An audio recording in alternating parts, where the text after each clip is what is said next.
अस्सलाम वालेकुम। This is Sajid from Kazi group of schools Lahore. Chapter number 3 आज हम स्टार्ट करने लगे हैं, जिसका नाम बायोटेक्नोलॉजी है।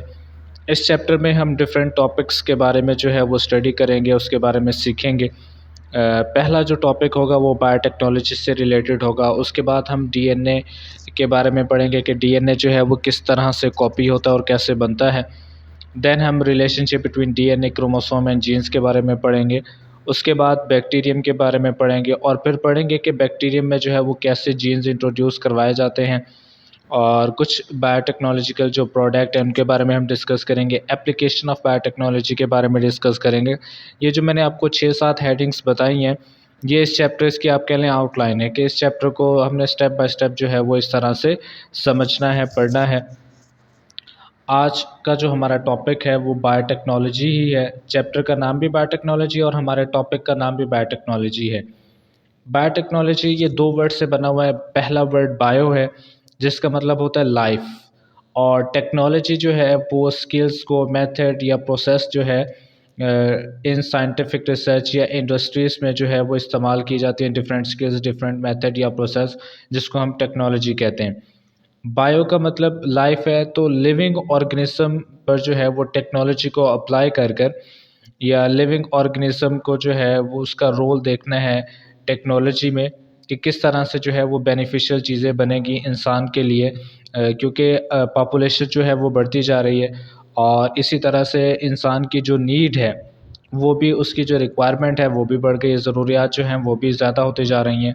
लेकिन जो हमारे पास प्रोडक्शन रेट है वो कम है, तो उसको मेंटेन करने के लिए या उसको कंपनसेट करने के लिए जो है वो इस टेक्निक्स का इस्तेमाल किया जाता है, जिसको आप कहते हैं बायोटेक्नोलॉजी। स्टार्ट करते हैं। इस चैप्टर में पहले उन्होंने हमें इंट्रोडक्शन दिया है, जिसमें उन्होंने बताया कि जी आपने डीएनए के बारे में जो है वो चैप्टर 2 में पढ़ चुके हैं, और जिसका मतलब होता है डीऑक्सी राइबोन्यूक्लिक एसिड। और डीएनए जो है वो तमाम ऑर्गेनिज़म में एक ही स्ट्रक्चर का होता है। यस, क्रोमोसोम जीन्स जो है वो क्रोमोसोम की तादाद भी उतनी है, डीएनए का जो शेप या स्ट्रक्चर है वो भी वैसा ही होता है। हाँ, उसके अंदर जो जीन्स है, ज़ाहिर सी बात है वो डिफरेंट ऑर्गेनिज़म में है, डिफरेंट ह्यूमन बीइंग में है, तो वो डिफरेंट हो सकता है। और इसी डीएनए में जो है हमने कहा जीन्स मौजूद होते हैं, जिस पर एक ख़ास किस्म की इंफॉर्मेशन स्टोर होती है, और यही आगे जो है इंफॉर्मेशन को ट्रांसफ़र करते हैं। और आजकल जो टेक्निक इस्तेमाल की जाती है उसमें ये किया जाता है कि अगर कोई अच्छी वैरायटी का प्लांट है, कोई अच्छी वैरायटी का एनिमल है, और आप चाहते हैं कि यही प्लांट या यही एनिमल आपके पास ज़्यादा मिक़दार में, या इसमें जो ख़ासियत है वो आप दूसरे प्लांट में या दूसरे एनिमल्स में भी चाहते हैं, तो आप करते ये हैं कि उस ऑर्गेनिज़म में जिसमें अच्छी क्वालिटीज़ हैं, और वो अच्छी क्वालिटी किस जीन की वजह से है, आप ये देखते हैं, और उस जीन को उस ऑर्गेनिज़म से निकाला जाता है और उस दूसरे ऑर्गेनिज़म में आप लगाते हैं या दूसरे प्लांट में आप लगाते हैं। अगर आपने प्लांट से लिया तो प्लांट में लगाएंगे, एनिमल से लिया तो एनिमल में लगाएंगे। और आप अच्छे एनिमल या अच्छे प्लांट से वो जीन निकाल कर किसी नॉर्मल प्लांट या नॉर्मल एनिमल में उसको लगाएंगे, ताकि वो जो नॉर्मल एनिमल या नॉर्मल प्लांट है उसकी खसूसियात, उसकी ख़ासियत भी बेहतर हो जाए, वो आपको अच्छी क्वालिटी की जो है वो क्रॉप दे। अगर प्लांट की बात करें, अगर हम जानवर की बात करें तो हम जो है जानवरों से जो है मीट हासिल करते हैं, गोश्त, या उसके अलावा जो है हम दूध हासिल करते हैं। इन दोनों की प्रोडक्शन को इंक्रीज़ करने के लिए भी जो है वो जीन्स जो है वो चेंज किए जाते हैं। तो इस सारी टेक्निक्स को बायोटेक्नोलॉजी ही कहेंगे हम।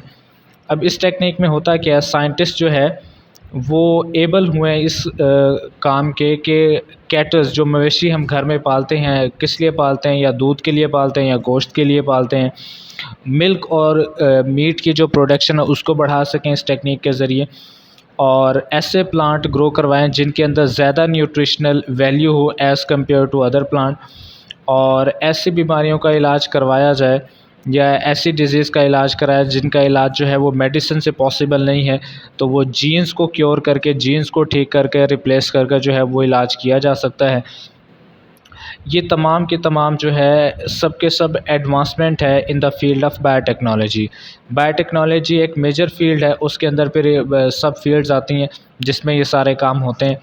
तो आपसे क्वेश्चन पूछा जा सकता है यहाँ पे, आपने ये पूरा पैराग्राफ नहीं करना, जितना मैंने मार्क किया है उतना ही आप करेंगे। What are the advantages of biotechnology, question पूछ। अच्छा जी, using this technique, which technique, biotechnology की बात हो रही है। Scientist have been able to develop cattle which give more milk and have more meat. इस टेक्निक के ज़रिए जो साइंटिस्ट हैं वो ऐसे जानवर को जो है वो उनमें डेवलप करवा चुके हैं जो ज़्यादा दूध और ज़्यादा गोश्त प्रोवाइड करते हैं। Plants can grow more fruit with better nutritional value. ऐसे प्लांट बनाए जा चुके हैं जिसके ऊपर जो है वो ज़्यादा फ्रूट बनता है और उनकी न्यूट्रिशनल वैल्यू जो है वो ज़्यादा है as compare to other. Incurable disease can be cured, ऐसी डिजीज़ जिनका इलाज नामुमकिन था वो इसके ज़रिए जो है वो किया गया। All this has become possible because of great advances in the field of biotechnology। Biotechnology की फील्ड में जो है वो एडवांसमेंट हुई, तरक्की हुई, जिसकी वजह से जो है वो ये सारे प्रॉब्लम्स को जो है वो सॉल्व किया गया। अच्छा जी, बायोटेक्नोलॉजी का जो वर्ड है वो फर्स्ट टाइम हंगेरियन साइंटिस्ट ने जो है वो यूज़ किया था, या हंगेरियन इंजीनियर है कार्ल एरिकी इन 1919। 1919 में जो है वो हंगेरियन साइंटिस्ट था जिसने जो है वो बायोटेक्नोलॉजी का वर्ड फर्स्ट टाइम जो है वो यूज़ किया था। तो इस पैराग्राफ में आपने सिर्फ याद वही करना है जो मार्क है। उसके बाद आपसे क्वेश्चन पूछा जा सकता है, define biotechnology, also write its uses. Biotechnology जो है वो इसके डिफरेंट यूजेस हैं। For example in the field of medicine, agriculture, या बेटर वैरायटीज़ ऑफ ड्रग, मंशियात, क्रॉप्स एंड वेजिटेबल। ये सारी चीज़ें जो है वो बेहतर बनाई जा सकती हैं with the help of biotechnology. इसकी डेफिनेशन और इसके यूजेस देखते हैं। पहला पैराग्राफ जो है वो आपने लर्न करना है, इसका सिर्फ पहला paragraph. Biotechnology is a branch of science that deals with the use of animal cells or microorganism for scientific and industrial process के अंदर जो है वो इस्तेमाल किए जाते हैं different cells, micro organism, animals, और मुख्तलिफ़ तरह के जो है वो प्रोडक्ट बनाए जाते हैं। Biotechnology helps to meet the human need. Biotechnology ने क्या मदद की है, इंसान की जो ज़रूरियात हैं उसको पूरा करने में हेल्प की है।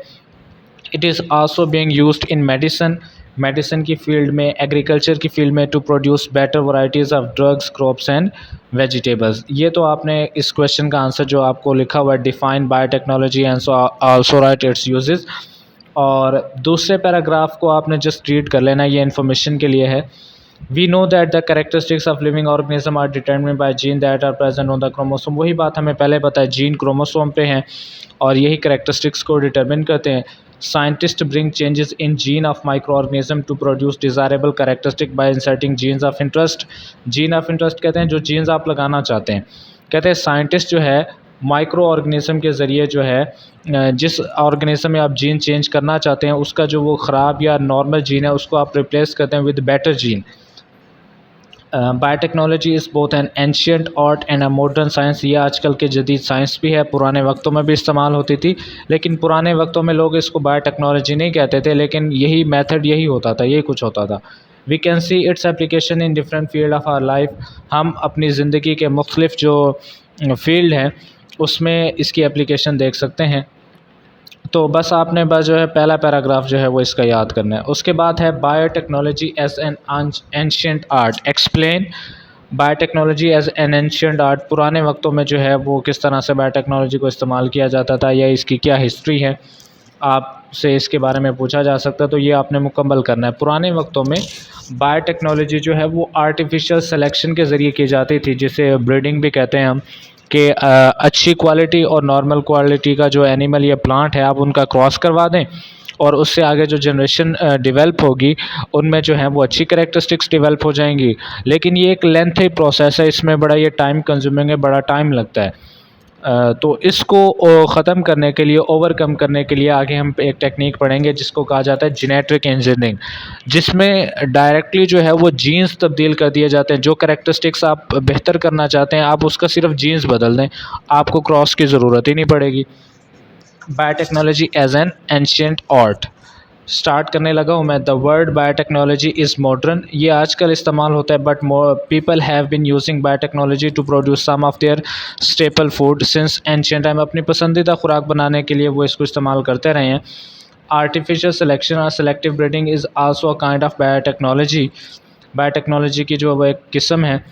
People identify good characteristics in plant and animal, अच्छी खसूसियात देखते हैं, then they cross them to produce new organism with better qualities, फिर उनका क्रॉस करवाया जाता है ताकि अच्छी क्वालिटीज़ के उनको ऑर्गेनिज्म हासिल हों। Artificial selection is a slow process. A good example of artificial selection is broilers and layer hens. ये जो मार्केट में चिकन अवेलेबल है और वाइट कलर जिसका होता है मुर्गी का, और उसके अलावा ये एक तो कम वक्त में जो है वो जल्दी इनकी बॉडी जो है वो ग्रो करती है। 30 से 40 दिन के अंदर जो है वो 2 ढाई 3 किलो की जो है वो मुर्गी जो है वो प्रिपेयर हो जाती है, जो मार्केट में आ जाती है। ये इससे भी ज़्यादा वज़न गेन कर लेती है और जिसको सेल आउट किया जाता है एज़ कम्पेयर टू दूसरी जो घर में पाली जाती हैं डोमेस्टिक गाँव में या वैसे घर में पाले जाते हैं। वो जो है वो ज़्यादा टाइम लेते हैं, वो अंडे भी इतने नहीं देते, उनका गोश्त भी जो है वो इतना नहीं होता। लेकिन ये जो दूसरी तरफ है ये कम वक्त में ज़्यादा मीट हमें दे रहे हैं, ज़्यादा अंडे प्रोवाइड कर रहे हैं, तो इंसान की जो रिक्वायरमेंट है उसको पूरा करने के लिए जो है वो इसको लाया गया। The layer hen lay more egg lays more eggs than common hens. The broiler chicken grows very fast and give us more meat to fulfill our protein need. गोश्त से हमें प्रोटीन मिलता है, तो हमारी जो प्रोटीन की रिक्वायरमेंट है वो हम इससे पूरी करने की कोशिश करते हैं। और साथ में ये एक अचार है, उसका डब्बा बना हुआ है। Pickles are the product of biotechnology, ये भी एक बायोटेक्नोलॉजी का प्रोडक्ट है।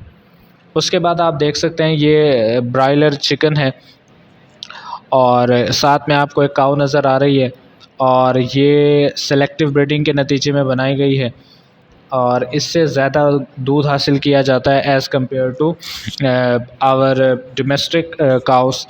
Hence that lay more eggs and broilers are the result of selective breeding, और selective breeding has made it possible to develop a cow that gives more milk। तो ये आप example हैं आर्टिफिशियल सिलेक्शन की। तो ये पुराने मेथड हैं जिसके ज़रिए जो है वो हमारी रिक्वायरमेंट को पूरा किया जा रहा था। उसके बाद अच्छा जी, biotechnology as a modern science. Ancient के बारे में तो हमने पढ़ लिया, अब मॉडर्न के बारे में पढ़ते हैं। क्वेश्चन आपसे पूछा जा सकता है, explain biotechnology as a modern science. We know that selective breeding is a slow process. We have to patience for the result. हमें रिज़ल्ट के लिए इंतज़ार करना पड़ता है। Scientist have develop another technique which is much more rapid. Scientist ने एक और टेक्निक बना ली हुई है जो ज़्यादा तेज़ है। This technique is called genetic engineering. अच्छा जी, अब जेनेटिक इंजीनियरिंग की डेफिनेशन आप कह सकते हैं कि स्टार्ट हो रही है। Genetic engineering is the changing of genes to produce new varieties of plant and animal. Plant और एनिमल्स की नई वैरायटीज़ बनाने के लिए आप प्लांट और एनिमल के जीन्स को तब्दील कर दें through genetic engineering. Genetic engineering is very helpful for farmer. Farmer कहते हैं किसान को, to produce high yield. High yield का मतलब है प्रोडक्शन, ज़्यादा पैदावार हो किसकी, फसलों की। And their varieties that are resistance to harmful insect and disease. Yes, genetic engineering के ज़रिए ऐसे सीड बनाए जाते हैं जिनके ज़रिए अगर आप उसको ज़मीन में, अगर आप उसको सो करेंगे, ज़मीन में लगाएंगे, खेतों में लगाएंगे, तो आपको ज़्यादा पैदावार हासिल होगी, फ्रूट ज़्यादा मिलेगा। उसके अलावा वो जो जेनेटिक इंजीनियरिंग से सीड बनाकर लगाए गए हैं जिसके जीन्स इम्प्रूव किए गए हैं, उससे ये होगा कि वहाँ पर उन सीड पर जो है वो इंसेक्ट जो है वो अटैक नहीं करेंगे। डिफरेंट जो डिज़ीज़ हो जाती हैं प्लांट्स को, पौधों को, वो नहीं होंगी। तो अगर डिज़ीज़ नहीं होंगी, इंसेक्ट नहीं खाएंगे प्लांट को, तो इससे क्या होगा, आपकी ओवरऑल जो प्रोडक्शन है वो ज़्यादा होगी, आपका नुकसान कम होगा, आपको फ़ायदा ज़्यादा होगा। ये सब पॉसिबल है जेनेटिक इंजीनियरिंग से। It also helps to improve the human health. और उसके अंदर अगर ऐसे जीन्स लगाए गए हैं उस क्रॉप के अंदर जिससे न्यूट्रिशनल वैल्यू जो है वो इम्प्रूव हुई है, तो अगर हम वो फूड इस्तेमाल करेंगे तो हमारी जो न्यूट्रिशनल वैल्यू है, हमारी जो हेल्थ है, वो भी जो है वो बेहतर हो जाएगी। तो ये सारा कुछ जो है वो बायोटेक्नोलॉजी की वजह से है। पुराना मेथड सेलेक्टिव ब्रीडिंग और न्यू मेथड जेनेटिक इंजीनियरिंग, ये याद रखिएगा, ये मुकम्मल करना है आपने। उसके बाद कुछ इन्फॉर्मेशन दी गई है, इसको भी आप याद कर लें। Why micro organism create bubbles. Micro organism जो है वो बबल्स क्यों क्रिएट करते हैं? Micro organism create bubble that cause dough to rise and make bakery product and vinegar. ये बेकरी आइटम जितने भी हैं, केक है, ब्रेड है, बिस्किट्स हैं, इस सब में, और विनीगर जो सिरका वगैरह, इसमें भी माइक्रो ऑर्गेनिज़म इस्तेमाल होते हैं बनाने के लिए। उसके बाद कुछ और यही टेक्निक्स इस्तेमाल करके डिफरेंट प्रोडक्ट बनाए जाते हैं जो मार्केट में अवेलेबल हैं जिसको हम इस्तेमाल करते हैं। एनिमल हाइड लिखा हुआ है, इसका मतलब होता है जानवरों का चमड़ा, जिससे डिफरेंट प्रोडक्ट आइटम्स बनते हैं। फॉर एग्ज़ाम्पल जो है आप कह सकते हैं डिफरेंट बैग्स, डिफरेंट ब्लैंकेट्स और शूज़ और वैलेट, इस तरह की जो है वो ये सारी चीज़ें जो है वो ये बनती हैं एनिमल हाइड से।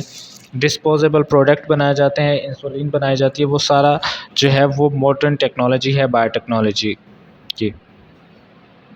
उसके बाद एक और इंटरेस्टिंग सी इंफॉर्मेशन है, एक साइंटिस्ट के बारे में बताया गया जिसको कहा जाता है Fleming.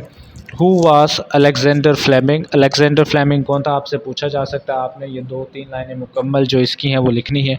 In 1928 1928 Alexander Fleming made penicillin the first antibiotic drug. Antibiotic जो बैक्टीरिया के ख़िलाफ़ काम करती है मेडिसिन, इसने पहली मरतबा एंटीबायोटिक बनाई जिसका नाम पेनिसिलिन रखा गया। और ये मेडिसिन जो है वो एक फंगस है जिसका साइंटिफिक नेम पेनिसिलियम नोटेटम है, उससे बनाई गई। दैट्स वाई इसका नाम पेनिसिलिन है। Penicillin and many other antibiotics are the products of biotechnology. Penicillin और इसके जैसी और बहुत सी मेडिसिन जो हैं वो बायोटेक्नोलॉजी की वजह से ही बनाई जा चुकी हैं। तो ये आपका जो है वो आज का लेक्चर था, जिसको आपने जो है वो याद करना है। उतना ही याद कीजिएगा जितना मार्क है, और इसको अच्छे से याद करें। इंटरेस्टिंग सा ये चैप्टर है, और इसको जो है वो दिलचस्पी के साथ आप समझें, पढ़ें, तो आपको जो है वो ज़्यादा अंडरस्टैंडिंग होगी। This is all about today's lecture. Thank you so much.